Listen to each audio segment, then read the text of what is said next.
कि लोग ये पूछते हैं कि क्या हमें परमात्मा का साक्षात्कार हो सकता है। सबसे पहली बात तो यह है कि क्या हम ये मानते हैं कि परमात्मा है, इज देयर गॉड। तो अधिकांश कहेंगे हां जी है, भगवान है। अब मैं आपसे पूछता हूं कि आपने कैसे जाना भगवान है, तो आप कहेंगे जी शास्त्रों में लिखा है, हमारे धर्म ग्रंथों में लिखा है। अब मैं आपसे पूछता हूं कि धर्म ग्रंथों में अगर लिखा है तो धर्म ग्रंथों के लिखने वाले ऋषि मुनि क्या बिना जाने उन्होंने लिख दिया? मैं एक गाड़ी में जा रहा था तो एक बगल में बैठा व्यक्ति कहने लगा कि वो तो अनंत है, निर्गुण है, जाना नहीं जा सकता। तो मैंने कहा जब जाना नहीं जा सकता तो आपने कैसे जान लिया कि वो जाना नहीं जा सकता है? आपने कैसे जान लिया कि वो है ही नहीं जब वो है? कह लगे हमारे वेदों में लिखा है। तो मैंने कहा वेदों ने कैसे जाना, मंत्र दृष्टाओं ने कैसे जाना? तो चुप हो गया। मैंने कहा जब गायत्री मंत्र के अंदर लिखा है, एक मंत्र दृष्टा कहता है ओम भूर्भुवः स्वः तत्सवितुर्वरेण्यं भर्गो देवस्य धीमहि धियो यो न प्रचोदयात्, कि हे परमपिता परमात्मा तेरा प्रकाश स्वरूप है, मैं तेरा ध्यान करता हूं। उसने वो प्रकाश का जो उल्लेख किया वो कैसे जाना? तो वो बिल्कुल निरुत्तर हो गया, कहने लगा वास्तव में हम इस विद्या को नहीं जानते हैं, ज्ञान को नहीं जानते हैं। सदगुरु महाराज सार बात कहते हैं, जानने की बात कहते हैं कि तुम जान सकते हो। ऋषि मुनियों ने जाना, जान करके कहा, और इस बात की पुष्टि हमारे शास्त्र करते हैं। महापुरुषों का जो आविर्भाव हुआ, आना हुआ समय समय पर, वो इसी बात को जनाने के लिए हुआ।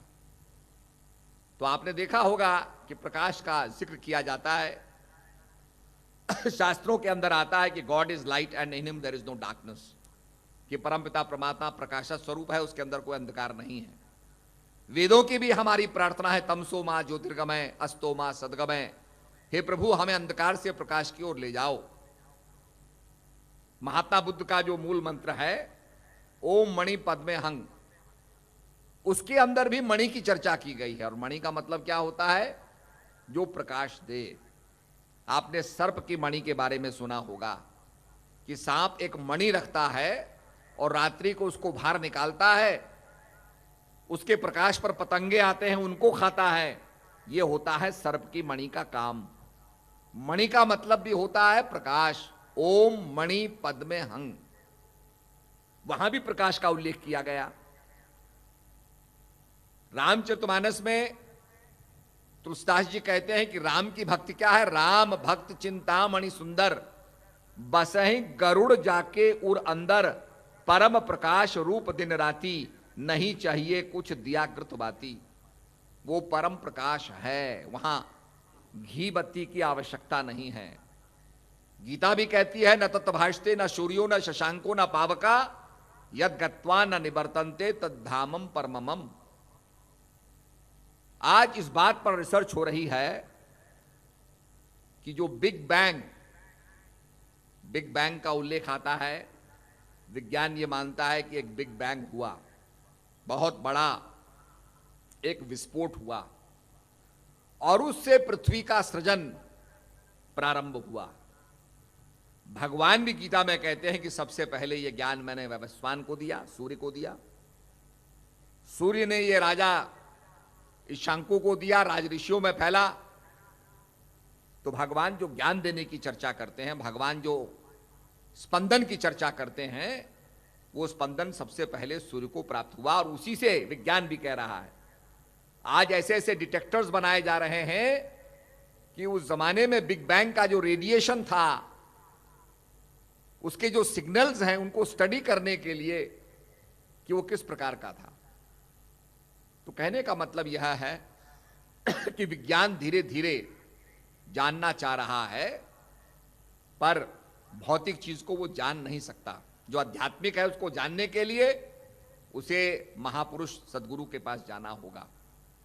इसीलिए कहा गया, गुरु को कीजिए दंडवत कोट कोट प्रणाम, कीट न जाने भृंग को गुरु कर लें आप समान। गुरु महाराज को हम प्रणाम करते हैं। अंग्रेज लोग सोचते होंगे कि देखो ये भारत की बड़ी विशेष परंपरा है प्रणाम करने की, पर आपको पता है कि आप एक लोहे का टुकड़ा लो, उसको हॉरिजॉन्टल रख दो, लिटा दो, उसके नजदीक आप मैग्नेट लाओगे, मैग्नेट को फेरोगे तो लोहे का टुकड़ा भी चुंबकीय शक्ति को प्राप्त कर लेगा। यही बात समझाई गई कि जो हम प्रणाम जो करते हैं उससे जो महापुरुषों का आध्यात्मिक स्पंदन है वो हमें प्राप्त होता है। तो कहा गुरु को कीजिए दंडवत। गुरु महाराज की बड़ी महिमा गाई गई और हमारे शास्त्र कहते हैं कि गुरु द्रोह नहीं करना चाहिए। ये तो कथा रामचरितमानस में भी आती है। काकभूषण समझाते हैं कि मैं शिवजी की पूजा किया करता था, मेरे गुरु महाराज आए, मैं ओम नमो शिवाय का जाप करने लगा, गुरु की अवहेलना कर दी तो शिवलिंग में से साक्षात शंकर प्रकट होकर कहते हैं कि जा तू पक्षी बन जा। श्राप देते हैं क्योंकि तैने गुरु की अवहेलना की। क्योंकि जो हमारा उद्धार करने वाला है, जो ट्रांसफॉर्मेशन लाने वाला है, उससे अगर हम द्रोह करेंगे तो वो तो द्रोह अपने आप से हो गया। हम कैसे अपने जीवन में परिवर्तन ला पाएंगे, कैसे अपने जीवन को बढ़ा पाएंगे? जिस गाड़ी में हम बैठे उस गाड़ी को हम खराब कर दें तो हम आगे नहीं बढ़ पाएंगे। इसलिए ये समझना आवश्यक है, आध्यात्मिक शक्ति बड़ी विशाल होती है और आध्यात्मिक शक्ति के लिए वैसी ही कुर्बानी करनी पड़ती है। कहा मिटा दे अपनी हस्ती को अगर तू मर्तबा चाहे, कि दाना खाक में मिलकर गुरे गुलजार होता है। दाना जब अपने आप को डिसॉल्व कर लेता है तो वृक्ष के रूप में खड़ा हो जाता है। आपको पता है कि गुरु हरिकृष्ण राय जी के जो पुत्र थे राम राय जी, वो औरंगजेब के पास गए। औरंगजेब ने उनसे पूछा कि गुरबाणी में लिखा है, गुरबाणी के बारे में पूछा तो उन्होंने जब पढ़ा देखा तो उसमें लिखा था मट्टी मुसलमान दी पेड़े पही कुम्हियार। उन्होंने सोचा कि अगर मैं मुसलमान का नाम लेऊंगा तो बादशाह नाराज हो जाएगा, तो बदल करके कर दिया कि मट्टी बेमांदी पेड़े पही कुम्हियार। राजा प्रसन्न हो गया।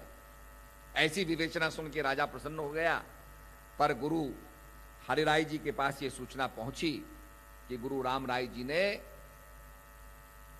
गुरु ग्रंथ साहब को बदल दिया है।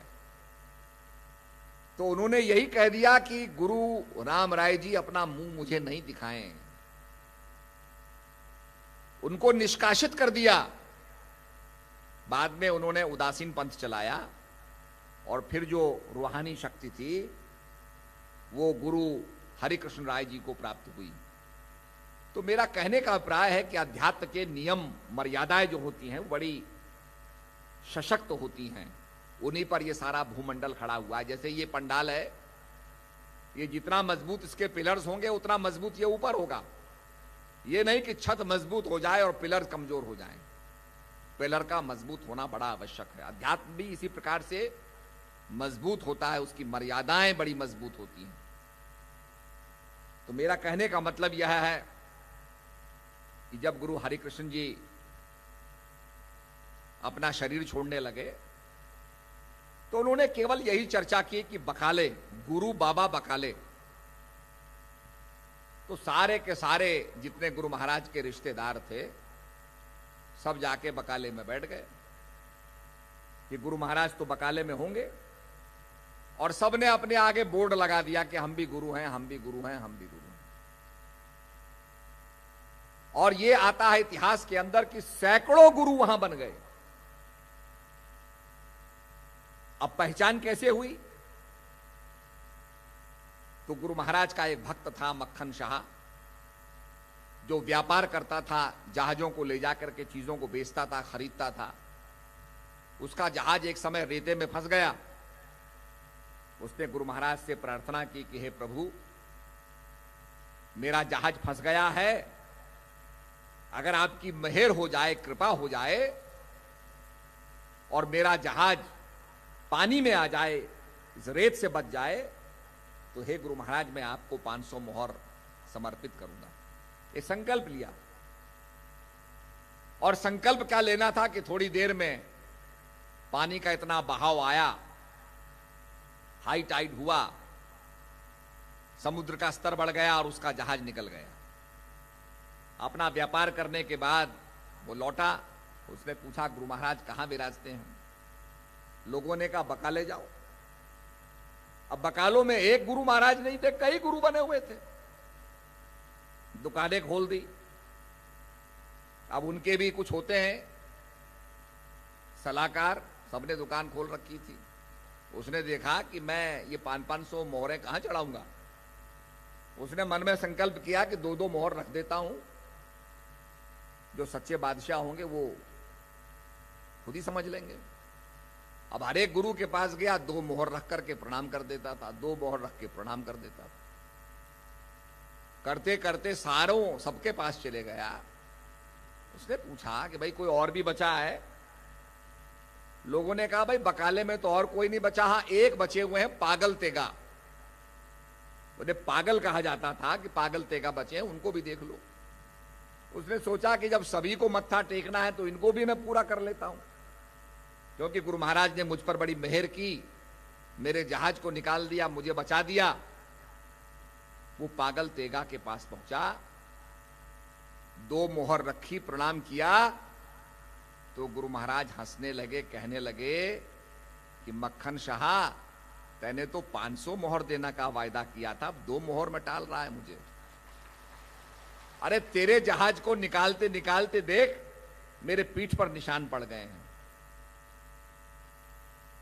इतना सुनना था कि मक्खन शाह को अनुभूति हो गई कि सच्चे बादशाह यहां पर विराजमान हैं, यहां बैठे।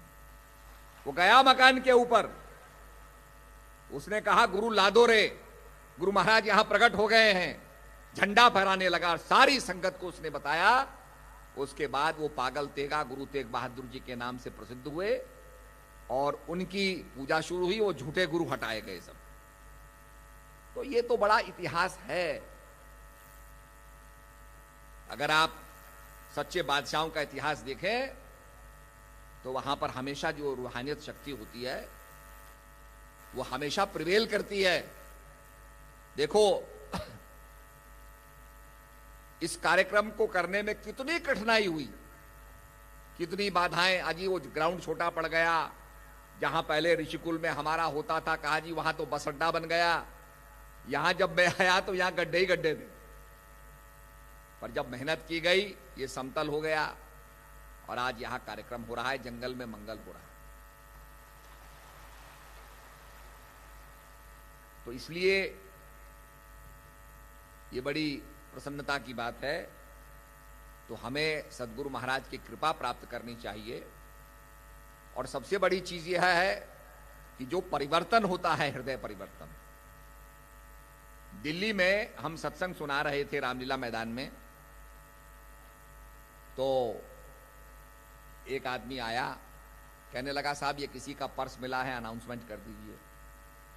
तो जैसे यहां खोया पाया वाले होते हैं हमारे, कि काले रंग का पर्स मिला है, जिसका हो वो उसमें क्या क्या है, कितने पैसे हैं बता दे और ले जाए।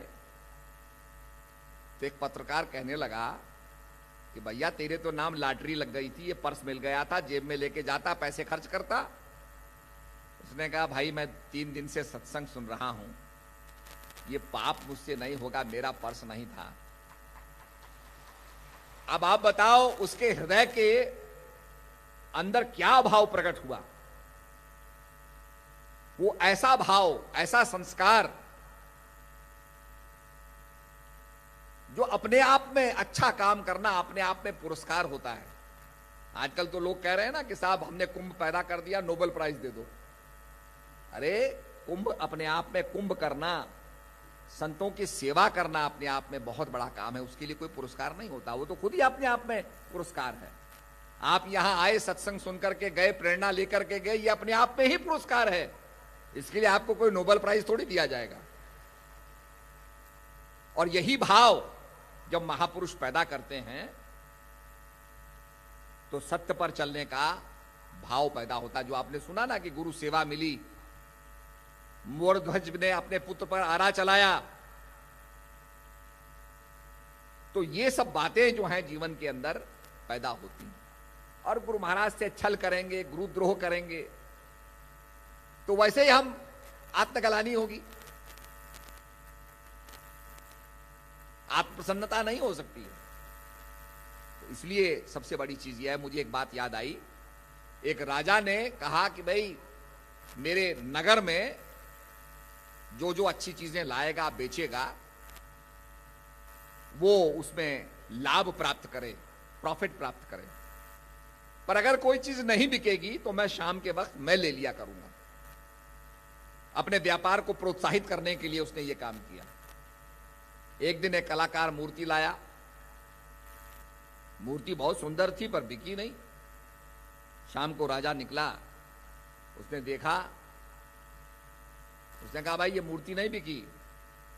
उसने कहा भाई ये मूर्ति खरीद लो, क्योंकि हमारा वायदा है कि अगर कोई चीज नहीं बिकती है तो हम खरीद लेंगे। मंत्री जी ने कहा महाराज ये मूर्ति तो शनि की है, अब शनि आप खरीद के रखोगे घर में तो बड़ा बुरा प्रभाव पड़ेगा, शनि का प्रभाव अच्छा नहीं होता है। राजा ने कहा भाई मेरा तो वायदा था, मेरा तो एक वचन था, कोई चीज नहीं बिकेगी तो मैं खरीदूंगा। राजा ने खरीदा और महल के अंदर डलवा दिया।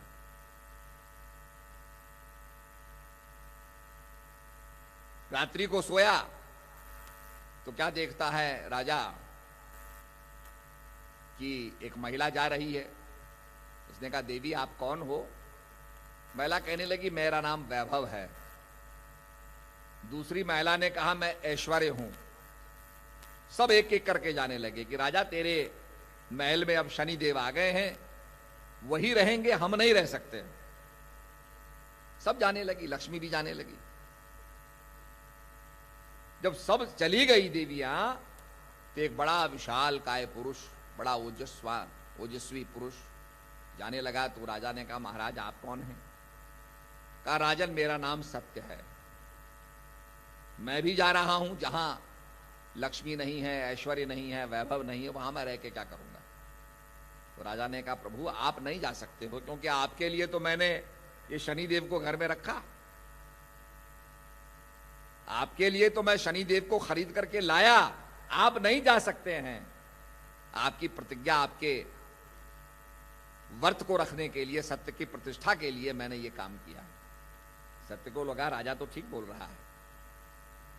उसने कहा राजन तुम ठीक कहते हो, तुमने हमारे लिए ये कुर्बानी की है, हम नहीं जाएंगे, हम वापस जाते हैं।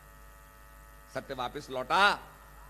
थोड़ी देर के बाद लक्ष्मी भी वापस लौटी, ऐश्वर्य भी वापस लौटा, वैभव भी वापस लौटा। राजा ने कहा क्यों, आप लौट क्यों रही हो? उन्होंने कहा भाई जहां सत्य रहता वहां हम भी रहते हैं। तो जहां सत्य होगा वहां विस्तार होगा, जहां सत्य होगा वहां सद्भावना होगी, जहां सत्य होगा वहां देश की एकता होगी, मानव समाज का कल्याण होगा।